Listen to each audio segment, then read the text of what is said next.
All right, welcome back. Close the door real quick, it's wide open.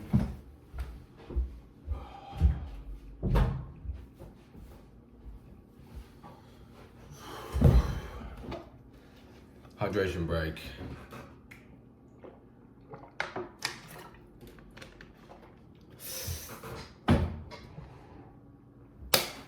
All right.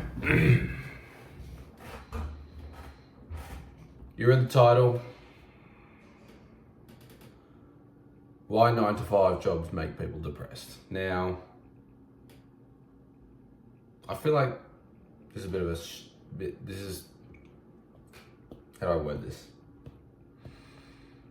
9 to 5 jobs are a double-edged sword. It's just a lot of people, especially in self-improvement space, spend so much time shitting on 9 to 5s that they don't understand that there are benefits. But I spoke about this a few months ago in one of my videos, but I'm focusing more on the negative side today. Now, I know I preach positivity, but a lot of people are very depressed in their 9 to 5 jobs. And I just thought I'd bring to light from experience and seeing people around me and kind of trying to understand why that is in order to combat that.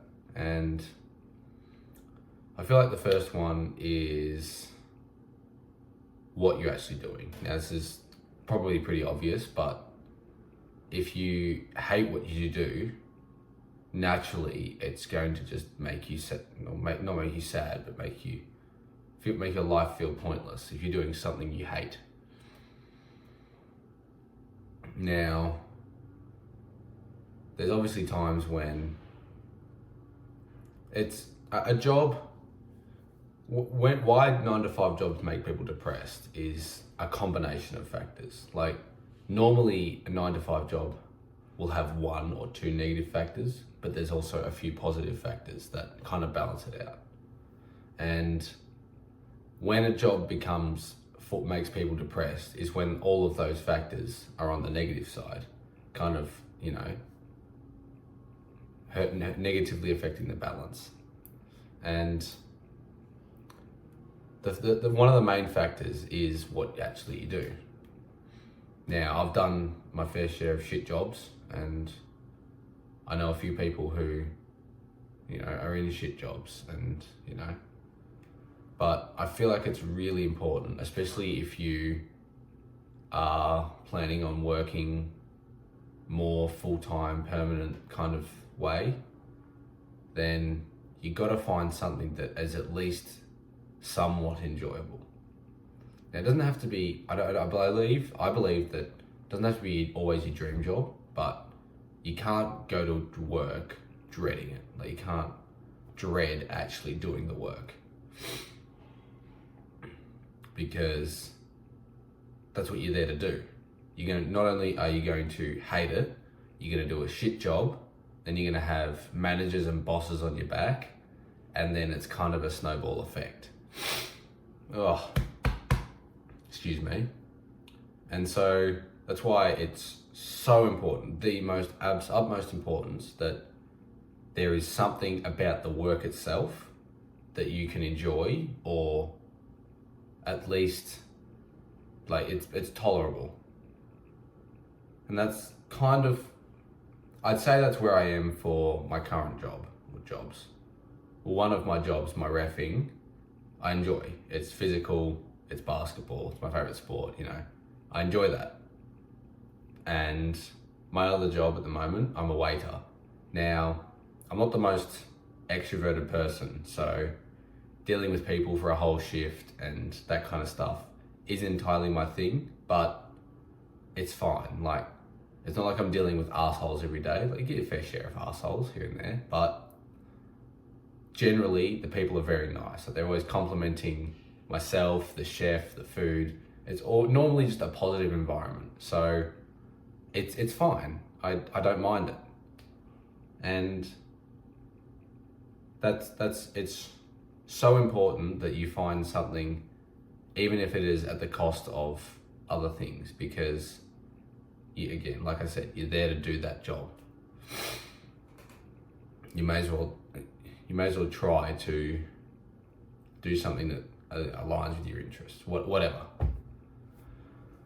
Anyways, we'll move on to the next factor that I feel makes 9-to-5 jobs depressing, and that is the people.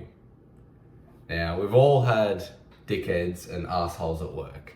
It's just part and parcel, but I feel like for a lot of people, the make or break is who you work with. Now, it's true. It's completely true. If you've got a bunch of absolute, people, really nice people to be around and they're enjoyable to work with, you can deal with working a more shit job. But it's when you get those a lot or multiple assholes that you kind of can't avoid in a workplace. Like, say for example, in my waiter job, if the chef was always a dick to me, like straight dick, that would just piss me off so much because I have to go in there probably 100 times a shift. And there's so much communication that if he's always an asshole to me, I'm gonna hate it. You know? But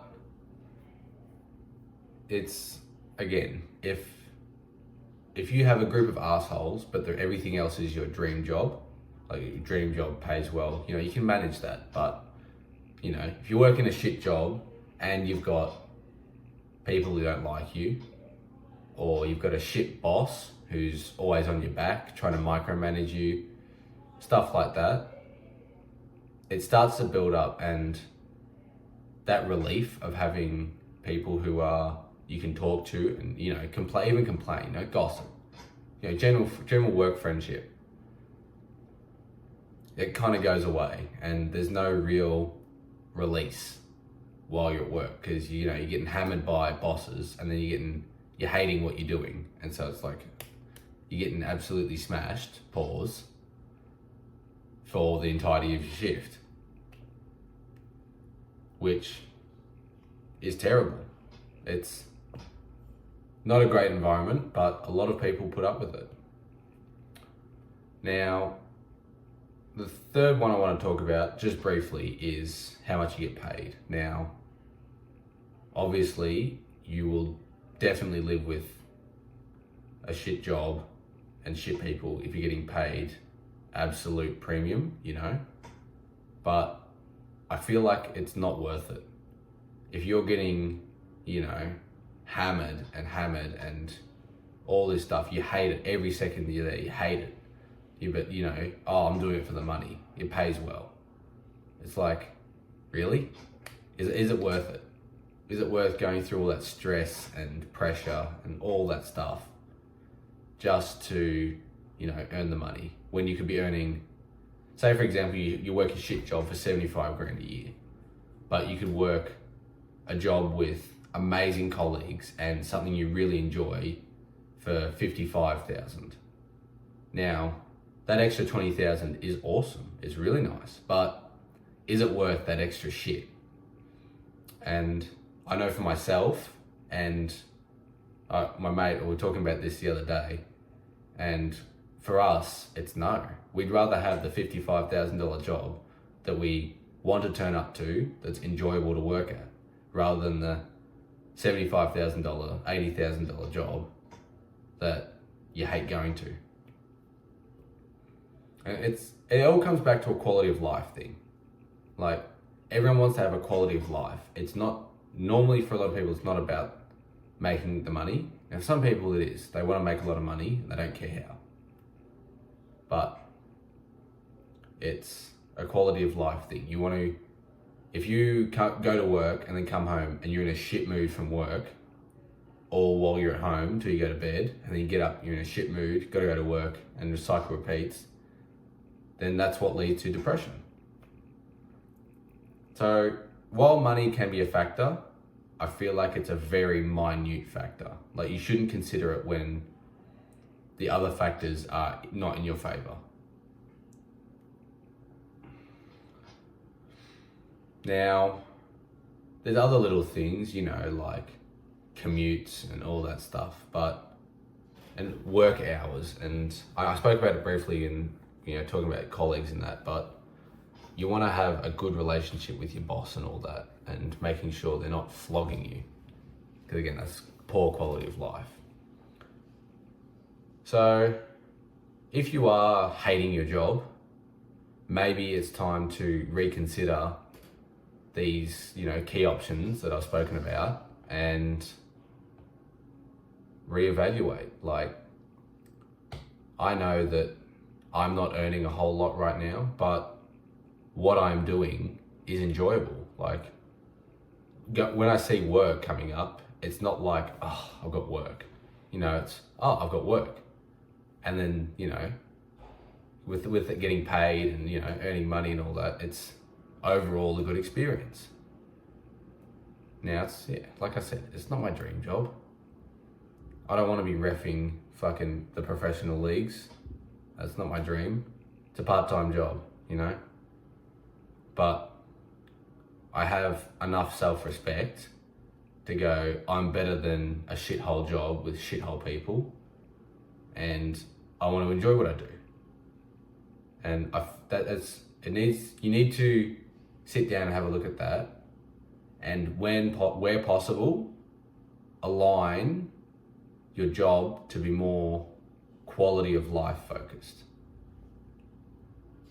And even if it costs you take a pay cut or a different low paying job, you'll be so glad you did when you actually can smile and have a joke with your colleagues and you're doing something that's quite enjoyable. So,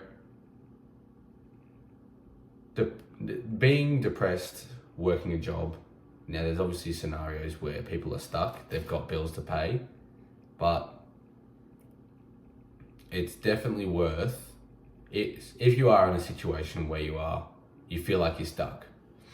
Now, the best advice I have for you is you're gonna have to dig deep for a few months, work extra hard outside of those hours, whether you work full time and you want to get home, you're just tired. Instead, maybe take an extra hour out of your leisure time for a couple of months and either develop the skills required to get a job that you would enjoy, or not have to be so reliant on this shit job to the point where other areas in your life can relax and the bills aren't as tight and that kind of stuff. The depression is very heavily tied with how when I say financially free you are, I'm not talking like earning 10K a month. I'm like how reliant you are on a job to make ends meet. Because if you absolutely have to take everything you can and you're working absolutely hard just to make the bills ends meet, then your situation has to change. And you're not doing yourself any favors. So that's about it for me.